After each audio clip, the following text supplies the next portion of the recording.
아이들이요 신나게 놀고 있습니다. 아이들이 놀 때를 보면 참 여러 가지 아이들의 노는 것은요 상상력을 불허할 정도로 다양한 소재를 가지고 놉니다. 아이들이 노는데요 정해진 장난감 다 가지고 정해진 자리에서 규칙에 따라서 어지르지도 않고, 그리고 놀고 난 다음에는 장난감을 착착착착착 정리해서 놀았는지 안 놀았는지 흔적도 안 남기고 노는 그런 애들은 세상에 없습니다. 여러분, 그런 애들이 있으면 좀 이상한 애들이에요. 애들이 노는데요 엄마들 그래요. 소리 안 나면 뭔가 일이 벌어지고 있다는 거예요.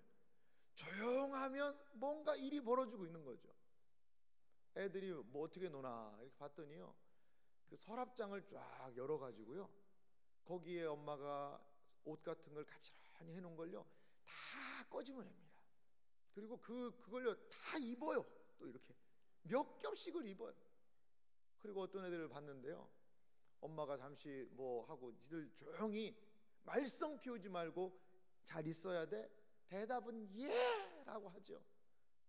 근데 와봤더니 정말 너무나 신나게 놀고 있는 거예요. 뭐냐면 농장을 열어가지고요 이불을 다 꺼내놓은 거예요. 이게 그들이 막 발도 안 닿는데 어떻게 해가지고 그 이불을 다 쏟아가지고 그 이불에서 막 터널 만들고 이불을 기어 다니고 그렇게 놀고 있는 거예요. 얼마나 여러분 신날까요? 근데 엄마가 문을 열고 딱 들어왔을 때 약간의 정적이 흐르죠. 애도 놀라고 엄마도 놀라고 이제 신나게 오빠랑 동생이랑 아니랑 언니랑 동생이랑 놀고 있는데 엄마가 탁 문을 열고 온 거예요. 그럼 어떨까요? 그 아이들의 입장에서는 판이 깨진 겁니다. 이제 그러고서는 약간 어떡하지? 이러한 생각이 드는 거죠. 오늘 창세기 17장은요 바로 그겁니다. 이게 뭐지? 아브라함이요 신나게 이스마엘, 물론 분쟁은 좀 있었지만 이스마엘 키우고 이제 신나게 지내고 있었어요. 시간이 얼마나 흘렀을까요? 13년이나 흘렀습니다. 아브라함이 이스마엘 낳아서 잘 살고 있는 동안에 하나님께서는 아브라함을 찾아오지 않으셨다는 거죠. 16장 마지막 절인 16절을 한번 보시겠습니까? 16장 16절을 한번 보세요. 하갈이 아브라함에게 이스마엘을 낳았을 때에 아브라함이 86세였더라. 86세였다는 것이죠. 그런데 86세 이후에 하나님께서는 철저하게 침묵하십니다. 그리고 17장 1절은 이렇게 시작하죠. 아브라함이 99세 때에 여호와께서 아브라함에게 나타나서 그에게 이르시되 99세. 여러분 이건 상당한 의도가 있는 겁니다. 성경은 그냥 기록된 게 아니에요. 분명히 86세의 아브람에게 하나님께서 마지막으로 나타나셔서 이스마엘이 태어나게 하셨던 그 하나님에 대한 이야기가 기록되어 있고 17장을 시작하면서 99세다 라는 나이를 언급하고 있는 것은 무엇인가가 이곳에는 불편함이 있는 것입니다. 하나님께서 13년이라는 기간 동안에 아브라함에게 말을 안 하신 것이죠. 침묵하셨다는 것이죠. 그동안에 아브라함은 13살이나 된 이 이스마엘을 보면서 얼마나 재밌게 잘 살았을까요? 이 이스마엘이 이제 내 아들이고 이 이스마엘을 통하여서 하나님이 약속하신 모든 것들을 이루실 것이다 라고 이렇게 아브라함 생각하지 않았을까요? 극명한 차이가 16장과 17장에 존재하고 있습니다. 16장은요 내 방법이 기술되고 있습니다. 내 방법, 이스마엘, 하갈, 사레, 아브람 셋이 공모하여서 이스마엘이라는 인간적인 방법을 통하여 자녀를 낳는데 성공한 장이 16장입니다. 그런데 17장의 말씀은 무엇일까요? 하나님께서 하나님의 방법, 하나님의 방식을 제시하시죠. 그게 할례라는 것입니다. 내 방법의 결과가 가정 불화였다면 하나님의 방법은 그 가정을 하나로 유대하고 묶어주는 방법이라는 것이죠. 16장은요 사람의 말을 따른 것이었습니다.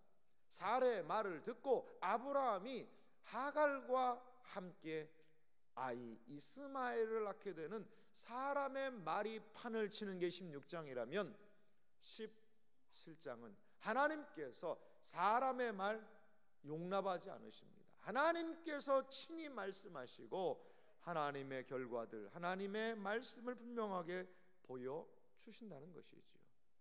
하나님께서는요 때로 우리의 일생에 불쑥 찾아오십니다. 내 삶이 평안하고 내가 봤을 때도 이 정도면 됐다라고 생각하는 그때에도 하나님은 불쑥 찾아오실 수 있다는 것이지.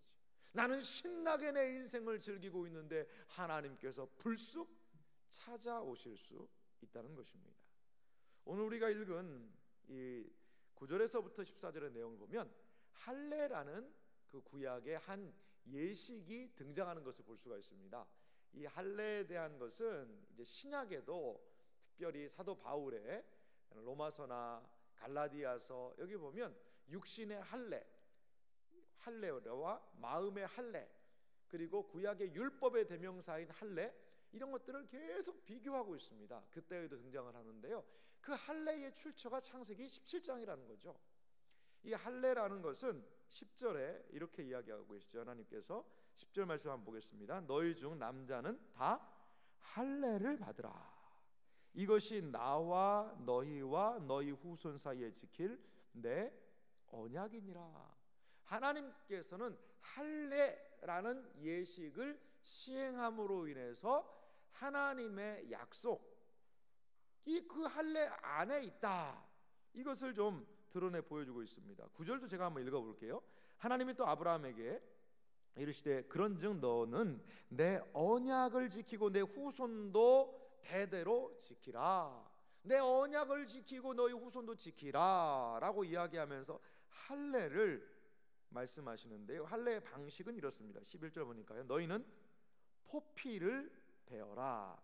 이것이 나와 너희 사이의 언약의 표징이니라. 이 포피를 베다는 것은요, 남성의 생식기 끝을 일부분 잘라내는 의식입니다. 그러니까 이게 상당한 고통을 수반하고요, 창세기 35장에도 보니까 이런 할례를 시행하는 그런 장면들이 등장하는데, 이들이 막 고통 가운데 있을 때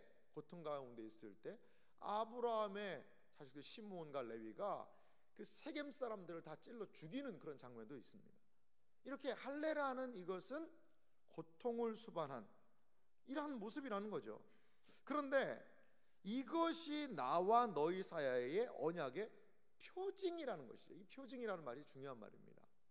그러니까 여러분, 할례라는 것을 딱 받으면 너는 이제 언약 백성이 되었다가 아니에요. 표징이에요. 할례는 할례라는 것을 시행함으로 인해서 뭐냐면, 할례라는 거 받기 이전에 언약의 자손이었던 거예요. 언약의 혈통이요, 언약의 자손이기 때문에 할례를 시행해서 너는 언약의 자손인 것을 드러내준다는 것이죠. 여러분, 창세기에 보면 노아의 언약이 등장합니다. 창세기 8장 9장 이쯤에 보면 노아의 언약이 등장하는데요, 노아의 언약의 상징이 뭐죠? 무지개죠. 무지개. 내가 이제 다시는 물로는 세상을 심판하지 않겠다, 이거에 대한 사인을 무지개로 보여줬어요. 무지개가 쫙 뜨니까 그 무지개를 통해서 하나님께서 심판하지 않겠다는 약속을 하셨구나, 그것을 알 수가 있는 거죠. 그런데 무지개가 하나님의 언약입니까? 그건 아니라는 거죠. 무지개는 하나님의 약속, 언약을 기억나게 하는 수단이라는 거죠. 할례도 마찬가지라는 거예요. 할례 자체를 했다고 해서 언약의 자손이 된다가 아니라 이미 언약의 자손이 된 사람들에게 할례를 시행하는 것이죠. 그렇기 때문에 이 할례는요, 신약의 한 예식과도 직접적으로 연결이 됩니다. 그게 뭘까요? 세례입니다. 세례는 하나님의 백성이요, 하나님의 자녀가 됐다는, 믿음의 사람이 됐다는 것을 바깥으로 보여주는 예식입니다. 그렇기 때문에 세례를 주기 전에 그 사람 마음 안에 믿음이 있는지를 물어보는 거죠. 신앙의 고백이 있는지를 물어보는 거죠. 하나님 앞에서 살고자 하는 결단이 있는지를 문답을 통하여 물어보고 내적인 세례의 조건들을 확인하고 그 다음에 외적인 세례를 주는 것이죠. 세례를 받았기 때문에 하나님의 백성이 되었다라고 이야기할 수는 없는 겁니다. 근데 이렇게 얘기하는 데가 있습니다. 사실 로만 가톨릭은 그럽니다. 천주교는 영세를 받았기 때문에 네가 그 영세 때문에 구원받은 백성이 된다라고 이야기하는 그런 부분이 있습니다. 그런데 성경의 원리는 그렇지 않습니다. 여기에 표징이라고 이야기하잖아요. 할례는 표징이라는 거예요. 할례를 했기 때문에 언약 백성이 된 것이 아니고 이미 언약 백성 안에 들어와 있고 그것에 대한 징표를 할례를 통하여 시행하고 있다는 것이죠. 그래서 13절 말씀은 한 목소리로 같이 한번 읽어볼까요? 같이 읽겠습니다. 너희 집에서 난 자든지 너희 돈으로 산 자든지 이에 내 언약이 너희 살에 있어 영원한 언약이 되려니와. 그러니까 내 언약이 너희 살에 새겨져서 기억나게 한다는 것이죠. 생각나게 한다는 것이죠. 이것이 구약의 할례 의미고 이것은 신약까지 관통하고 있는 이스라엘 백성의 구별됨의 가장 중요한 언약의 표징 중에 하나가 바로 이 할례라는 의식입니다. 이 할례라는 의식의 가장 중요한 건요, 잘라낸다라는 의미가 있습니다. 그런데 신구약을 넘나들어서 여러 가지 할례의 의미를 생각할 수도 있겠지만 오늘 17장 본문 안에서의 할례의 의미를 좀 이 새벽에 살펴보기 원합니다. 여러분, 할례는 잘라내는 의식이에요. 하나님께서 할례를 받아라 라고 이야기를 했습니다. 그래서 아브라함 마지막에 보면 아브라함이 99세에 할례를 받고요, 이스마엘은 13세에 할례를 받고 온 집안에 있는 남자들이 다 할례를 받았다라는 기사로 17장이 끝나고 있습니다. 자, 그러면 이 할례, 무엇을 과연 잘라내야 할 것이냐? 물론 육체적인 부분에서의 잘라내는 그런 부분이 있습니다만 그 육체적인 할례가 의미하고 있는 바가 무엇이냐는 것이지요. 할례, 과연 무엇을 잘라내야 하는 것일까요? 먼저 이 할례의 의미는요, 과거적인 삶을 잘라내라는 의미가 있습니다. 과거적인 삶을 청산하고 잘라내라는 의미가 할례에 있다는 것이지요. 창세기 17장 5절 말씀을 한번 보시겠습니까? 우리가 5절 말씀을 같이 읽어보도록 하겠습니다. 같이 읽겠습니다. 이제 후로는 내 이름을 아브람이라 하지 아니하고 아브라함이라 하리니 이는 내가 너를 여러 민족의 아버지가 되게 함이니라. 아멘. 여기 보면 아브라함의 계명 사건, 이름을 바꾸는 사건이 등장을 하죠. 주일에도 살펴봤습니다만 아브람이라는 의미는 어떤 의미가 있다고 그랬죠? 아버지는 위대하다, 내 아버지는 크다라는 의미가 있습니다. 근데 아브라함이라는 의미는 어떤 의미라고 그랬죠? 많은 무리, 열국의 아버지라는 그러한 이름이 있다는 거죠. 하나님께서 아브라함의 이름을 바꿔주시겠다는 거예요. 종종 성경에서는요, 이름을 바꾸는 기사가 등장을 합니다. 야곱은 뭐로 이름이 바뀌죠? 이스라엘이라는 이름으로 바뀌게 되죠. 자, 예수님께서도요 이름을 부여하신 적이 있죠. 요한의 아들 시몬아, 시몬을 뭐라고 이름을 바꾸시죠? 너는 베드로라. 베드로라는 그런 이름을 주시는 것이죠. 베드로라는 이름 자체는 반석이라는 것이 있습니다. 이렇게 이름을 바꿀 때는요, 어떤 것이 있냐면 거기에는 하나님의 의지의 표현이 분명히 있습니다. 의지의 표현이에요. 너는 지금 베드로인데 이 베드로가 보니까 베드로가 아니에요. 베드로가 무슨 뜻이죠? 반석, 페트라, 반석이란 뜻이거든요. 근데 베드로를 보니까 반석 같지가 않아요. 흔들린다는 것이지요. 그렇기 때문에 베드로라고 이름을 지어주신 것은 베드로와 같은 반석으로 내가 네 삶을 만들겠다라는 하나님의 의지가 있는 것이지요. 이렇게 하나님께서 아브람, 나의 아버지는 크다, 이런 이름을 아브라함으로 바꾸겠다는 것은 하나님께서 아브람에게 약속하셨던 그 언약대로 하나님께서 이루시겠다는 것이죠. 성취하시겠다는 의미가, 신적인 의지가 이름을 바꾸는 이것에 등장을 합니다. 또한요, 이름을 바꾸는 것은요, 이제 어떤 의미가 있는지 아세요? 아브라함이 아니라는 거예요. 너는 더 이상 아브람의 삶을 살지 말고 이제는 뭐로 살으라는 거예요? 아브라함의 삶을 살으라는 것이죠. 이름이 바뀌었다는 것은 이제 그 과거를 청산하라는 것이죠. 역사적으로 보면 이 전쟁을 잘했던 왕들이 있거든요. 그 중에서 여러분 기억나는 왕들이 누가 있습니까? 이 서구에서의 참 엄청난 존재가 바로 저는 알렉산더라고 생각해요. 알렉산더. 근데 알렉산더에게, 이 알렉산더 대제에게 좀 재미있는 일화가 있었더라고요. 이 알렉산더의 군사는요, 그 기동력에서 상당했습니다. 그래서 아테네에서부터 시작을 해서 그 정복의 전쟁을 어디까지 가냐면요, 이 인도까지 갑니다. 인도까지 가서 그 놀라운 대제국 헬라 제국을 만들게 되죠. 근데 이 헬라의 병사들 중에 한 사람이 있었다는 거예요. 근데 그 한 사람의 이름이 누구였는지 아세요? 알렉산더였다는 거예요. 알렉산더. 이 알렉산더 대제하고 이름이 똑같은 거예요. 그런데 이름이 비슷하면 삶이 비슷해야 되지 않을까요? 근데 이 알렉산더라는 이 군인은요, 이 사병은 엄청나게 게으른 거예요.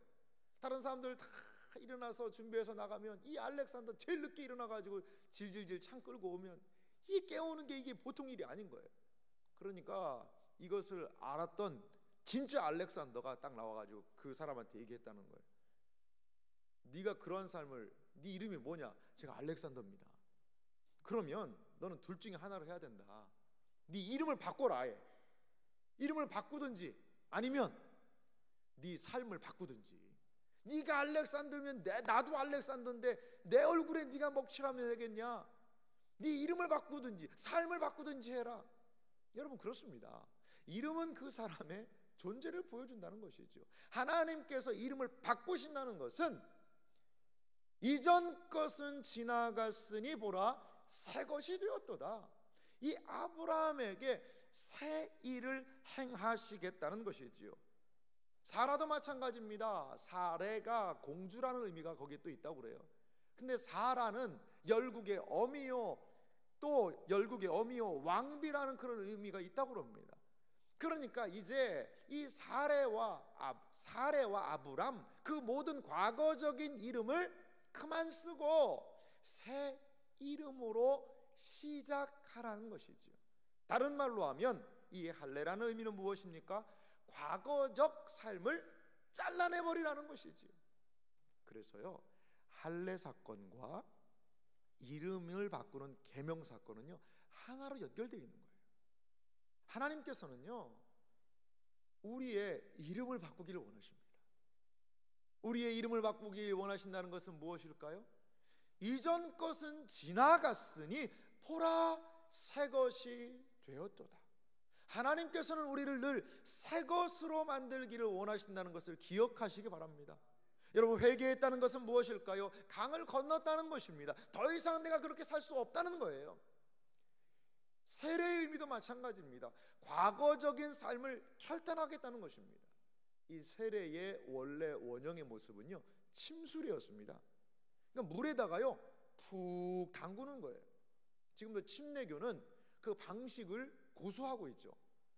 그 방식만이 유일한 방법이다라고 얘기하는데, 신약 성경에 보면 그 방법만으로 세례를 행한 것 같지는 않아요. 왜냐하면 고넬료의 집에서 막 세례를 행하거든요.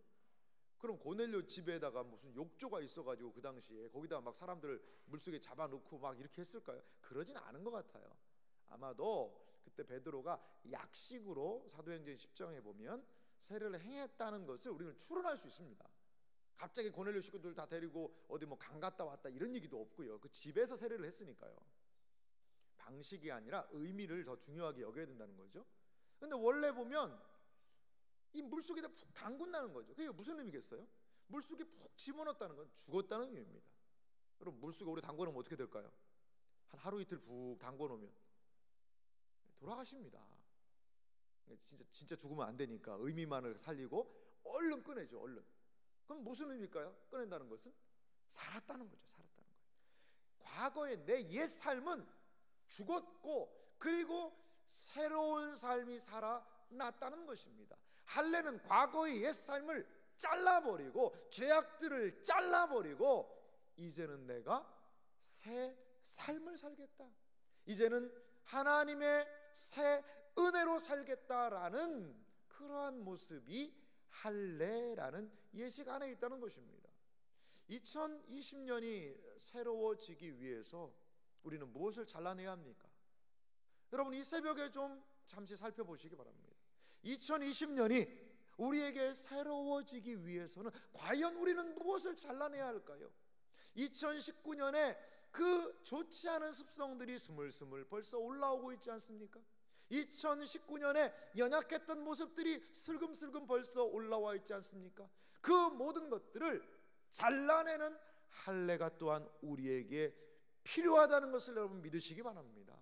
과거적인 삶, 과거적인 모습, 그 모든 것과의 청산이 필요하다는 것이죠. 여러분 20년을 새롭게 살기 위해서 우리 결단했을 것입니다. 여러분, 어떤 결단을 하셨나요? 올해는 내가 성경을 꼭 일독하리라. 올해는 내가 그래도 한 성경을 2독 정도는 해야 되지 않을까? 내가 그래도 섬김인데 그래도 성경을 한 3독 정도는 해야 되지 않을까? 여러분, 하루에 성경 10장 읽으면 3독 가능합니다. 여러분, 가능해요. 한 절도 읽기 싫은데 어떻게 10장을 읽으리요? 내 육신의 성품으로는 이게 가능하지 않죠. 하지만 여러분, 하나님 안에서 새로움을 경험하기 원한다면 새로운 삶의 방식을 받아들이셔야 합니다. 여러분, 게으름이 늘 나의 발목을 잡았습니까? 예배 시간에 이 자리에 계신 분들은 다 열심히 잘 나오고 지각 안 하시는 분이시지만 꼭 늦으시는 분이 늦으세요. 항상 그 시간에 항상 그 자리에 오시는 분들이 계시는 거죠. 그러니까 참 이게 쉽지 않은 것 같아요. 뭐 우리 교회는 없습니다, 그런 분들이. 예전에 제가 목회할 때 이야기입니다. 예전에 항상 그 시간에 그 10분 되면 오시는 그분이 계셨어요. 그분은 바빠서 좀 늦으셨나 보다 처음에 그렇게 했는데 그게 아니라 이 몸에 밴 습관이더라는 거죠. 몸에 밴 습관이에요. 한 번은 일찍 오셨더라고요. 그래서 어떻게 이렇게 일찍 오셨나? 그래서 오늘 일찍 오셨네요 했더니 시간을 잘못 봤다는 거예요. 그렇구나. 또 그게 주님의 은혜더라고요. 시간을 잘못 봐가지고 와서 일찍 좀 앉은. 그렇죠. 여러분, 과거적인 삶 잘라내야 합니다. 하나님 안에서 잘라내야 돼요. 목사님, 어떻게 그걸 할 수 있을까요? 내 삶에 붙어 있는데요. 그렇기 때문에 우리는 정말 이 살을 잘라내는 듯한 그 고통이 있지만 그 죄악과의 결별, 좋지 못한 습성과의 결별이 필요하다는 것이죠. 그래서 예수님이요, 그 죄에 대해서 뭐라고 해요? 끊어내버리라는 표현을 많이 쓰세요. 네 눈이 범죄하게 하면 눈을 어떻게 하는 거예요? 너무 심한 표현입니다. 눈을 뽑아내라는 거죠. 그래서 한쪽 눈만 가지고 천국에 가는 게 낫지, 이 두 쪽 양눈 가지고 너 지옥 갈래? 네 손이 범죄하면 손을 잘라내라는 거죠. 그래서 이 한 손만 가지고 천국 가는 게 낫지 두 손 가지고 너 지옥 갈래? 이렇게 죄에 대해서 단호함을 이 잘라낸다는 표현을 통하여서 말씀하고 계시다는 것이죠. 우리의 삶이 때로 지지부진할 수가 있어요. 신자의 삶인데도 불구하고 그냥 질질질질 끌려나가는 수 있어요. 왜 그럴까요? 무엇 때문에 그럴까요? 죄와의 단절, 정말 끊어버리는 심정으로 우리 죄를 잘라내야 되겠다는 그 의지가 내 가운데 부족할 때 그래요. 죄를 싫어하지만 또 그 죄가 주는 달콤함을 즐기는 모습이 있지는 않습니까? 게으름은 싫지만 뒹굴뒹굴하는 그 게으름으로 인한 내 몸의 평안함은 즐기는 거죠. 그러니까 그만큼 잘라내기가 쉽지 않은 거죠. 아브라함이 그 과거적 아브람의 삶, 이것을 잘라낸다는 걸 부정한다는 게 이게 얼마나 어렵겠어요. 그 과거의 모습도 내 모습인데요. 하지만 새로움은 어디 있을까요? 하나님의 새 역사는 어디 있을까요? 신앙 안에서의 새 출발은 어디 있을까요? 과감하게 이 모든 것들을 잘라낼 때에 시작된다는 것을 여러분 기억하시기 바랍니다. 여러분, 이러한 결단이 우리의 기도 가운데 있기를 소망합니다. 우리의 약한 마음으로는, 우리의 연약함으로는 할 수 없지요. 하지만 하나님을 의지하며 나아갈 때에 우리의 성정과 성품을 능가하는 하나님의 은혜로 말미암아 과거적 삶에 대한 잘라냄이 이루어지게 될 줄 믿습니다. 기도를 통하여 하나님의 말씀에 의지하여 이러한 삶으로 나아가시는 여러분들이 되시기를 주님의 이름으로 소망합니다. 또 하나 우리가 기억할 것이 있습니다. 할례는 잘라내는 것이라고 말씀드렸는데요, 잘라내야 될 것이 있어요. 아브라함에게 잘라내야 될 것이 있습니다. 이름을 바꾸면서 아브람의 모습을 잘라낸다라고 이야기한다면 또 잘라내야 될 것이 무엇일까요? 그것은 바로 이스마엘을 잘라내야 됩니다. 이스마엘을 잘라내야 돼요. 이거는 과연 어떤 이야기일까요? 우리 창세기 17장 18절과 19절 말씀 한번 좀 같이 읽어볼까요? 창세기 17장 18절 19절 같이 한번 한 목소리로, 졸릴 때는 크게 한번 읽겠습니다. 같이 읽습니다. 아브라함이 이에 하나님께 아뢰되 이스마엘이나 하나님 앞에 살기를 원하나이다. 하나님이 이르시되 아니라 내 아내 사라가 내게 아들을 낳으리니 너는 그 이름을 이삭이라 하라. 내가 그와 내 언약을 세우리니 그의 후손에게 영원한 언약이 되리라. 아멘. 하나님께서는 이 아브라함에게 할례를 하라라고 이야기하신 다음에 사라의 이름을 바꿔주고 한 말씀을 하세요. 그것은 무엇이냐? 내가 16절도 보십시오. 내가 그에게 복을 주어, 사라한테 얘기하는 거예요. 그가 내게 아들을 낳아주게 하며 내가 그에게 복을 주어 그를 여러 민족의 어머니가 되게 하겠다. 하나님 이렇게 약속을 하세요. 말씀하시는 거예요. 하나님께서 이렇게 말씀을 하시니까 17절 보십시오. 참 재밌는 기사인데요, 아브라함이 엎드려 어떻게 했어요? 웃었습니다. 자, 아브라함의 자세는 지금 어떤 자세죠? 엎드려입니다. 엎드려. 이게 3절 보십시오. 17장 3절에도 하나님이 나타나시자 아브라함이 엎드렸더니 경배의 자세죠. 납작 엎드려서 지금 하나님을 경배하고 있는 것입니다. 그런데 엎드려서 17절에 보면 아브라함은 뭐 하고 있어요? 웃고 있어요. 이 웃는 게 뭘까요? 사라에게 아들을 내가 줄 거다 그러니까 우와 하나님 감사합니다 할렐루야 이런 웃음일까요? 이건 비웃음입니다. 아이고 뭔 소리입니까? 뭔 소리입니까? 하나님에 대한 비웃음이에요. 그러면서 마음속으로 이렇게 얘기하죠. 드러내놓고는 못하고 100세 된 사람이 어찌 자식을 낳을까? 사라는 90세니 어찌 출산하리요? 이 뭐가 항상 인생에서 문제입니까? 하나님께서 하시겠다, 하나님께서 보여주시는 길과 방식이 있는데 항상 우리는 어떻게 하는 거예요? 어찌가 몇 번 있어요? 2번이나 들어가요. 2번이나. 어찌 그런 일이 있을 수 있을까? 이건 참 기가 찰 노릇이구나. 아이고 뭐가 이렇게 되겠어? 이게 내 삶에 하나님이 개입은 무슨 개입이셔? 아이고 그냥 내 방식대로 살게 두세요. 하나님 어찌하시려고 그럽니까? 어떻게 되겠습니까? 이러면서 아브라함은 지금 불신앙적인 그런 모습을 보여주고 있다는 것이죠. 그러면서 하는 말이 무엇일까요? 18절 말씀이에요. 이스마엘이나 하나님 앞에 살기를 원하나이다.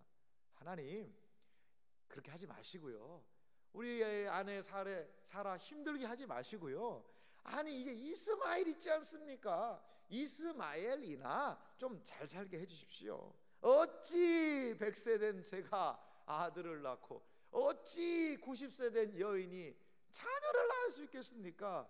그런 방식은 불가능합니다. 지금 내 방식이 잘 되고 있습니다. 여러분 이스마엘이 누구입니까? 불신과 자력의 씨앗이 맺은 열매가 이스마엘 아니에요? 육신의 소욕을 이끌려 안고 살고 있으면, 육신의 방식을 끌어안고 살고 있으면 믿음으로 받아야 되는 하나님의 복을 받을 수가 없다는 것입니다. 이미 자신의 방식대로 잘 되고 있고 하나님의 방식은 불가합니다라고 자신의 이스마엘을 끌어안고 하나님의 뜻, 하나님이 하신 말씀에 펜스를 치고 있는 것이죠. 울타리를 치고 있는 것입니다. 아브라함은 지금 이스마엘로 만족하고 있다는 것이죠. 13년간 이 아이 잘 키워왔습니다. 하나님이 침묵하시는 그 기간 동안에 이스마엘은 무럭무럭 자라나서 이제 13세의 나이가 되었다는 것이죠. 그러나 하나님은 이스마엘과는 언약 맺지 않겠다는 것입니다. 앞으로 태어날 이삭, 하나님께서 그 이름을 이삭이라 하라라는 그 이삭을 통하여 그와 내 언약을 세우리니 그의 후손에게 영원한 언약이 되리라. 나는 이스마엘과는 절대로 언약 맺지 않고 이삭과 맺겠다. 하나님 그렇게 얘기하신다는 것이죠. 이스마엘은 무슨 뜻일까요? 이스마엘은 내 뜻입니다. 이스마엘은 무엇입니까? 이스마엘은 내 힘입니다. 내 전략으로 낳은 내 자랑스러운 아들이 이스마엘이라는 것이지요. 여러분, 이스마엘이 있는 한 이삭을 기대할 수 없는 거예요. 이스마엘이 있는 한 이삭은 필요 없는 겁니다. 왜요? 나한테 이스마엘이 있는데, 나한테 내 씨가 있는데, 이제 이 아이를 통하여 나도 많은 자손을 낳을 수 있는 내가 세우는 이 방식이 있는데 무슨 말씀을 그렇게 하나님 하십니까? 이제 사라가 애 낳는다는 얘기 하지 마십시오. 내가 다시 자녀를 낳는 이야기 하지 마십시오. 저는 이제 이스마엘로 족합니다. 괜찮습니다. 만족합니다. 이것이 아브라함의 모습이라는 것이죠. 여러분, 때로 하나님께서 내 삶에 더 이상 간섭을 좀 안 하셨으면 좋겠다, 이러한 생각이 있어요.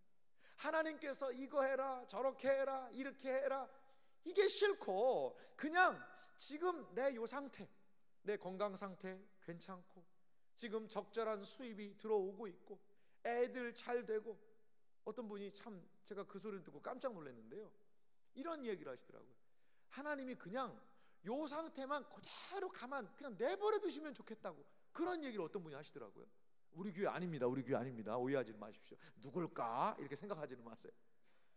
하나님이요, 이제 내 삶을 좀 요대로만, 내 삶의 인생이 너무나도 평안한, 물론 뭐 거기에 저는 불신앙적인 요소가 있다고는 생각 안 들어요. 뭐 하나님을 의지하면서 요대로 가겠다는 의미일 수 있겠지만, 근데 그 뉘앙스가 참 애매하더라고요.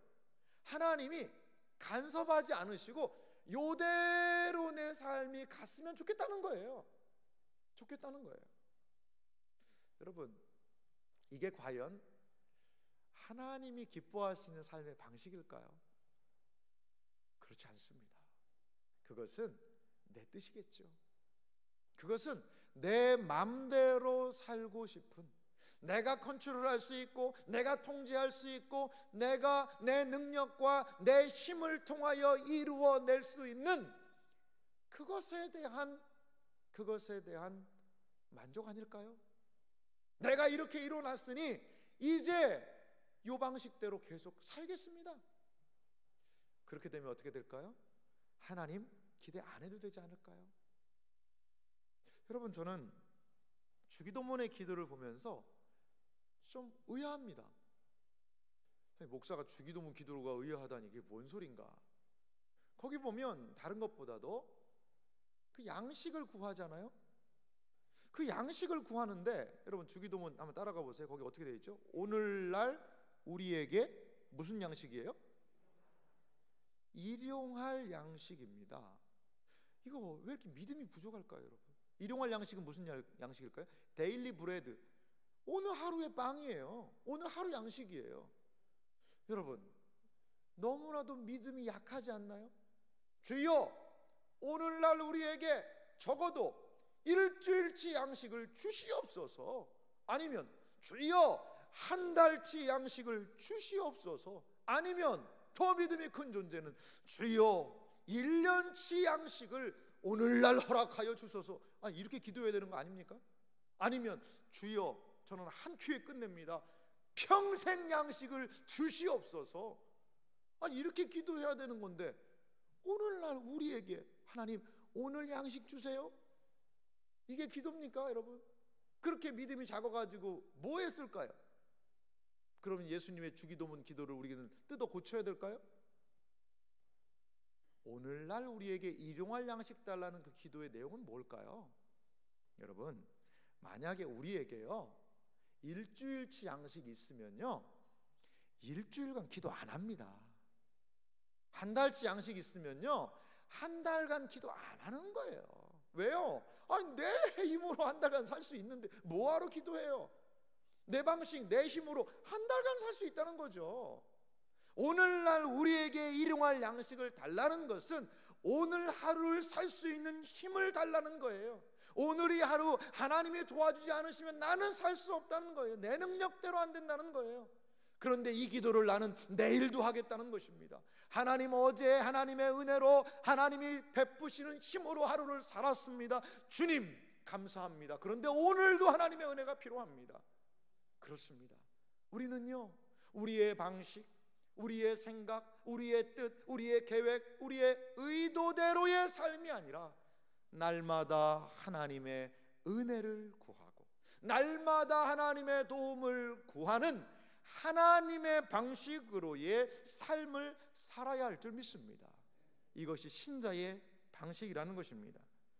하나님께서는요 상당히 단호하게 이렇게 말씀하십니다. 우리 21절 말씀 같이 한번 읽어보도록 하겠습니다. 같이 읽겠습니다. 내 언약은 내가 내년 이 시기에 사라가 내게 낳을 이삭과 세우리라. 이렇게 말씀하시거든요. 22절 보세요. 하나님이 아브라함과 말씀을 마치시고 그를 떠나 올라가셨다. 쉽게 말하면 아브라함은 이스마엘을 끌어안고 요거나 좀 잘되게 해주세요, 이삭은 저 모르겠습니다 라고 이야기하시자 내가 절대로 이스마엘과는 언약 맺을 수 없고 태어나지도 않은, 생기지도 않은, 인간적인 방식으로 보면 불가능해 보이는 이삭을 통하여 언약 맺겠다라고 최후 통첩을 딱 하시는 거죠. 네 방식 포기하라는 거예요. 아브라함, 네가 13년 동안 애지중지해서 키워놓은 이스마엘, 네 방식 포기해라. 나는 내 방식에 대해서 이야기하겠다. 그렇게 이야기하시고 올라가시는 겁니다, 여러분. 올라가시는 거예요. 하나님께서는 단호하십니다. 그리고 인간적인 방식인 이스마엘 잘라내버려야 된다는 것입니다. 이것이 바로 할례의 의미라는 것입니다. 내 인간적으로 세운 방식, 방법 잘라내야 한다는 것입니다. 그 잘라내고 하나님의 방식을 받아들이라고 오늘 성경 본문은 이야기하고 계십니다. 이사야서 말씀에 이런 말씀이 있습니다. 이는 내 생각이 너희의 생각과 다르며 내 길은 너희의 길과 다름이라. 여호와의 말씀이니라. 이는 하늘이 땅보다 높음같이 내 길은 너희의 길보다 높으며 내 생각은 너희의 생각보다 높음이니라. 할렐루야. 내 방식 포기하면 죽을 것 같아요. 이스마엘 포기하면 죽을 것 같아요. 어떻게 이루어질 수 있느냐라고 우리는 생각할 수 있습니다. 하지만 17장 1절을 다시 한번 주목해 보시기 바랍니다. 하나님의 선포에 주목해 보시기 바랍니다. 17장 1절 말씀 같이 읽어보겠습니다. 아브라함이 99세 때에 여호와께서 아브라함에게 나타나서 그에게 이르시되 나는 전능한 하나님이라. 너는 내 앞에서 행하여 완전하라. 나는 전능한 하나님이라. 네가 볼 때에 내년 이맘때 아들을 낳겠다는 그것이 안 될 것 같지만 나는 전능한 하나님이다. 이스마엘 이거 내려놓으면 너는 망할 것 같고 죽을 것 같고 안 될 것 같지만 나는 전능한 하나님이라. 내 방식, 지금까지 내가 이 해왔던 이거 놓으면 나 망하고 죽을 것 같지만 나는 전능한 하나님이라. 여러분, 이것이 바로 할례입니다. 내 방식을 포기하고 잘라내고 하나님의 방식을 받아들이고 하나님이 전능하신 하나님이심을 기억하며 하나님께 우리의 삶을 올려드리는 것, 이것이 할례라는 것임을 여러분 기억하시기 바랍니다.